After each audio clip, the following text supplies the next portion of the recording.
नवम श्रेणी उत्कर्ष कार्यक्रम विज्ञान पाठ को समस्त को स्वागत। आज आम सहयोगात्मक शिक्षण सोपान दिवस 34, 35 और 36 को आलोचना करबा। आज आलोच्य विषय होची रोगर प्रसार।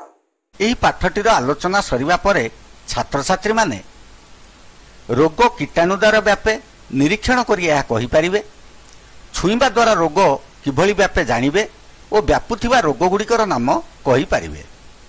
किछि रोग खाद्य द्वारा, पवन द्वारा और जल द्वारा मध्य व्यापी थाए बोली जानिबे। किछि रोगर उपचार प्रणाली जानिबे और रोकिबार उपाय मध्य कहि परिबे।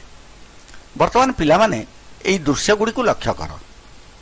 जने लोक हाथ में चिकमिक बा ग्लिटर लगाई अन्य मानकर सह हाथ मिलाइले कौन हेबो? निश्चय अन्य मानकर हाथ मध्य चिकमिक करिवो। एही भली भावरे आम हाथ में रहितिबा असंख्य कीटाणु अन्य मानक देहरे बा शरीर रे प्रवेश करिवार संभावना रही थाए। अच्छा पिला माने केबे कीटाणु देखिछ? कीटाणु गुड़िक अति छोट होइथिबारु खाली आखि को देखा जाती नहीं। मु तुम परदा उपरे अनेक प्रकार कीटाणुर चित्र देइछि, सेगुड़िको मन ध्यान दे लक्ष्य कर। से माने विभिन्न आकार और आकृतिर होइथांती। बैक्टेरिया, बीजाणु, भूताणु और जीवाणु मानकु सूक्ष्मजीव बा कीटाणु कहा जाए। तेबे ए कीटाणु माने केउंठी थांती? हाँ, तमे समस्ते कहिबो जे माने पानी रे थांती। कीटाणु माने आम झाल रे थांती, माटी रे थांती, पशु मानकठारे थांती, पनीपरिबा रे थांती, खाद्य रे थांती, आमे पिंधुतुबा वस्त्र रे थांती, तथा पवन रे मध्य थांती। कहिबार अर्थ हेउची जे कीटाणु माने प्राय आम चारिपटे थिबा प्रत्येक वस्तु रे रही थांती। तेबे तम मनरे वर्तमान प्रश्न आठुतुबो, संबु कीटाणु कौन आमर शत्रु ना किछि कीटाणु आमर मित्र भी अछंती? ठीक भाविछ पिला माने। किछि कीटाणु लाभदायक मध्य होइतांती। दही और पनीर रे थिबा जीवाणु, आम शरीरर बृहदंत्र रे थिबा जीवाणु। परदा को लक्ष्य कर। परदारे आम बृहदंत्र थिबा जीवाणुर चित्र मु देइछि। या छडा किछि गछर चेर रे थिबा राइजोबियम नामक जीवाणु, सीए मध्य आमर अशेष उपकार करी। ठीक सेही भली अनेक गुड़ाए कीटाणु हानिकारक मध्य होइथांती। एई हानिकारक कीटाणु मानक द्वारा आमको सर्दी, मलेरिया, हईजा, जखमा, निमोनिया और कोरोना भली महामारी रोग सृष्टि होइथाए। मु केते गुड़िए हानिकारक कीटाणु रो चित्र परदा उपरे देइछि, ताकु मध्य लक्ष्य कर और मन रख। तेबे पिला माने कोनोसी व्यक्ति सुस्थ बोली आमे केतेबेले कहिबा बा अन्य अर्थरे कहिले आमको रोग हैला बोली आमे किभली जानू?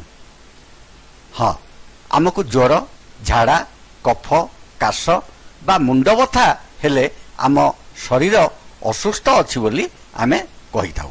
तेबे मन रखिथाउ पिला माने, ज्वर एक लक्षण अटे, यह निजे एक रोग नुहे।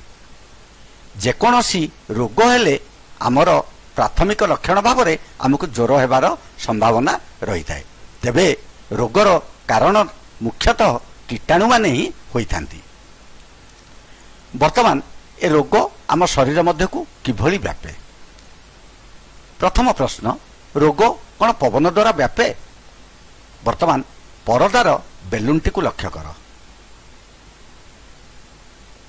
बेलूनटी को गोटे झीलटीए पिन द्वारा फोड़ुछि। फोड़िबा द्वारा बेलूनटी फाटी जाउछि एवं बेलून भितर थिबा कागज टुकुड़ा गुड़िक तीव्र बेगरे पवन रे प्रवेश करुचंती। तेबे जदि बेलून फाटिबाटा को आमे छिंकिबा बा काशिबा सह तुलना करिबा, ठीक सेही भली ए कागज गुड़िक तीव्र बेगरे पवन भितर को गति कला भली आम पाटी मध्य देई एवं आमर नाक मध्य देई छिंकिबा बा काशिबा द्वारा आम रोगग्रस्त शरीर रे थिबा कीटाणु गुड़िक वायुमंडल को प्रवेश करिथांती। एहा छड़ा संक्रमित रोगी सह जदि आमे बारंबार मिलामिशा करिबा ताहाले मध्य ତା ଶରୀରରୁ ପବନ ମଧ୍ୟକୁ କୀଟାଣୁ ପ୍ରବେଶ କରି ଆମ ଶରୀର ମଧ୍ୟକୁ ପ୍ରବେଶ କରିବାର ଯଥେଷ୍ଟ ସମ୍ଭାବନା ରହିଛି। ପ୍ରଶ୍ନ ଉଠୁଛି ଯେ ପବନ ଦ୍ୱାରା ରୋଗ ବ୍ୟାପିବାରୁ ଆମେ କିଭଳି ରୋକିବା? ପ୍ରଥମେ ଜାଣିବା ପବନ ଦ୍ୱାରା ବ୍ୟାପୁଥିବା ରୋଗ ଗୁଡ଼ିକ କ'ଣ। ସାମାନ୍ୟ ସର୍ଦ୍ଦି, ଆଖି ଧରିବା, ଯକ୍ଷ୍ମା, ଗାଲୁଆ, ନିମୋନିଆ ଓ ଫ୍ଲୁ ଭଳି ଅତି ଭୟଙ୍କର ରୋଗ ଗୁଡ଼ିକର କୀଟାଣୁ ପବନ ଦ୍ୱାରା ଆମ ଶରୀରକୁ ବ୍ୟାପିଥାଏ। ଆମେ ଏହାକୁ କିପରି ରୋକିବା? ରୋଗରେ ସଂକ୍ରମିତ ବ୍ୟକ୍ତି କାଶିବା ଓ ଛିଙ୍କିବା ସମୟରେ ଏକ ସଫା କପଡ଼ା ଓ ରୁମାଲ ଦ୍ୱାରା ନାକକୁ ଘୋଡ଼େଇ ରଖିଲେ ଆମେ ଆମ ଶରୀରକୁ ପବନ ଦ୍ୱାରା ଆସୁଥିବା କୀଟାଣୁମାନଙ୍କ କବଳରୁ ରକ୍ଷା କରିପାରିବା। ସେହିଭଳି ଖୋଲା ଜାଗାରେ ଛେପ ନ ପକାଇବା ଦ୍ୱାରା ମଧ୍ୟ ଆମେ ପବନରେ କୀଟାଣୁ ସଂକ୍ରମିତ ହେବାରୁ ରକ୍ଷା କରିପାରିବା। ସବୁଠୁ ବଡ଼ କଥା ହେଲା ରୋଗାଗ୍ରସ୍ତ ବ୍ୟକ୍ତିକୁ ଏଣେତେଣେ ବାହାରେ ବୁଲିବାକୁ ନ ଛାଡ଼ି ତାକୁ ଯଦି ଆମେ ଘରେ ରଖିବା ତାହେଲେ ମଧ୍ୟ ଆମ ଶରୀରକୁ ଆମେ ରୋଗ କବଳରୁ ରକ୍ଷା କରିପାରିବା।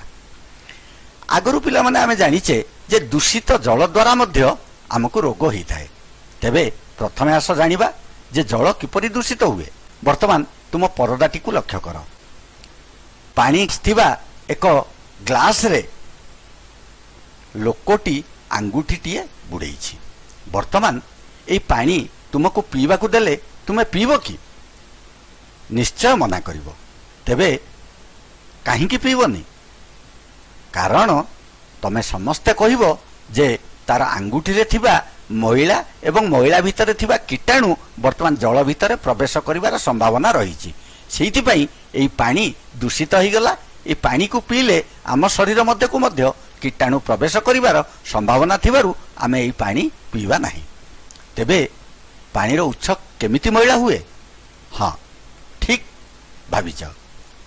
ଜଳରେ ବା ସାର୍ବଜନିକ ଜଳରେ, ଯେଉଁଟାକୁ ସର୍ବସାଧାରଣ ଲୋକ ବ୍ୟବହାର କରନ୍ତି, ସେ ଜଳରେ ପଶୁମାନଙ୍କୁ ଗାଧେଇବା ଦ୍ୱାରା ଏବଂ କଳକାରଖାନାରୁ ନିର୍ଗତ ଅଳିଆ ଆବର୍ଜନାକୁ ଯଦି ଆମେ ନଦୀ ବା ପୋଖରୀ ମଧ୍ୟକୁ ଛାଡ଼ିବା ତାହେଲେ ଜଳ ଦୂଷିତ ହୋଇଥାଏ। ଏହାଛଡ଼ା ମଳମୂତ୍ର ଜଳରେ ମିଶିବା ଦ୍ୱାରା ମଧ୍ୟ ତୁମର ଜଳ ଦୂଷିତ ହୋଇଥାଏ। ଦୂଷିତ ଜଳଜନିତ ରୋଗ ଗୁଡ଼ିକ ହେଉଛି ଟାଇଫଏଡ୍, ହଇଜା, ଡାଇରିଆ ଓ ଅମାଶୟ।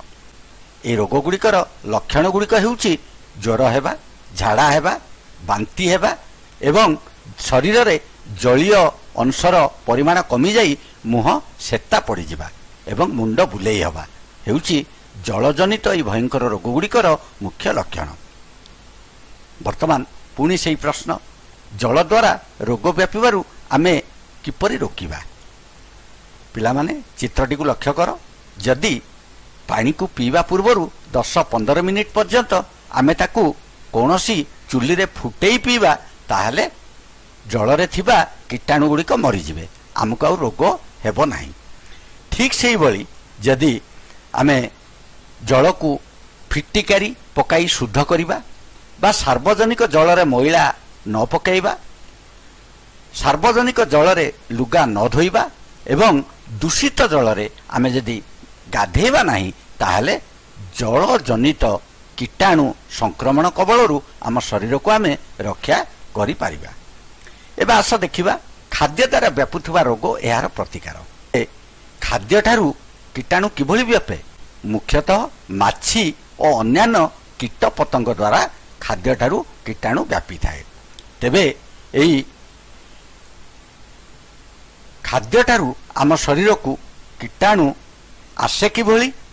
କାରଣ ହେଲା ମଳମୂତ୍ର, ଛେପ, ମଇଳା, ଆବର୍ଜନା ଓ ଢଙ୍କା ହୋଇନଥିବା ଖାଦ୍ୟ ଉପରେ ମାଛି ବସି ଶେଷରେ ସଜ ଖାଦ୍ୟ ଉପରେ ବସିଥାଏ। ଠିକ୍ ସେହିପରି ହାତ ନ ଧୋଇ ବା ମଇଳା ହାତରେ ଖାଦ୍ୟ ଖାଇବା ବା ଅନ୍ୟକୁ ଖାଦ୍ୟ ପରସିବା ଦ୍ୱାରା ଆମକୁ ରୋଗ ହୋଇଥାଏ। ଅତଏବ ଖାଦ୍ୟ ଦ୍ୱାରା ରୋଗ ବ୍ୟାପିବାର ମଧ୍ୟ ସମ୍ଭାବନା ମଧ୍ୟ ବହୁତ ବେଶୀ। ଚିତ୍ରଟିକୁ ଦେଖ, ଖାଦ୍ୟ ଉପରେ କିପରି ମାଛି ଗୁଡ଼ାଏ ବସିଛନ୍ତି ଏବଂ ଏବଂ ଦ୍ୱିତୀୟ ଚିତ୍ରରେ ତୁମେ ଲକ୍ଷ୍ୟ କରୁଥିବ ବିଭିନ୍ନ ଖାଦ୍ୟ ପଦାର୍ଥ କିଭଳି ଢଙ୍କା ନ ହୋଇ ବାହାରେ ରଖାଯାଇଛି। ଏଭଳି ଖାଦ୍ୟ ଦୂଷିତ ହେବାର ସମ୍ଭାବନା ବହୁତ ବେଶୀ। ତେବେ ଖାଦ୍ୟ ଦ୍ୱାରା କେଉଁ କେଉଁ ରୋଗ ହୋଇଥାଏ ଓ ଏହାର ଲକ୍ଷଣ କ'ଣ? ମଜାର କଥା ହେଉଛି ଜଳ ଦ୍ୱାରା ଯେଉଁ ସବୁ ରୋଗ ବ୍ୟାପିଥାଏ ପ୍ରାୟ ସେହି ରୋଗ ଗୁଡ଼ିକ ଖାଦ୍ୟ ଦ୍ୱାରା ମଧ୍ୟ ବ୍ୟାପିଥାଏ। ଯେଭଳି ହଇଜା, ଡାଇରିଆ, ଅମାଶୟ ଓ ଯକ୍ଷ୍ମା ଭଳି ମାରାତ୍ମକ ରୋଗ ଏହାଦ୍ୱାରା ବ୍ୟାପିଥାଏ। ଏହି ରୋଗ ଗୁଡ଼ିକ ହେଲେ ପୂର୍ବ ଭଳି ଜ୍ୱର, ବାନ୍ତି ଓ ପେଟ ମୋଡ଼ା ଭଳି ଲକ୍ଷଣ ଦେଖାଯାଇଥାଏ। ଆମେ ଏହାକୁ କିପରି ରୋକିବା? ଖାଦ୍ୟ ଢାଙ୍କିବା ଦ୍ୱାରା, ତାଜା ଓ ଗରମ ଖାଦ୍ୟ ଖାଇବା ଦ୍ୱାରା ଓ ଖାଇବା ପୂର୍ବରୁ ହାତ ଧୋଇବା ଦ୍ୱାରା ଆମେ ଏହି ରୋଗକୁ ରୋକିପାରିବା। ଏବେ ପିଲାମାନେ ତୁମ ଅଭ୍ୟାସ ପୁସ୍ତିକାର କାର୍ଯ୍ୟଫର୍ଦ୍ଦ 34, 35 ଓ 36 ସମାଧାନ କରିବାକୁ ଚେଷ୍ଟା କର।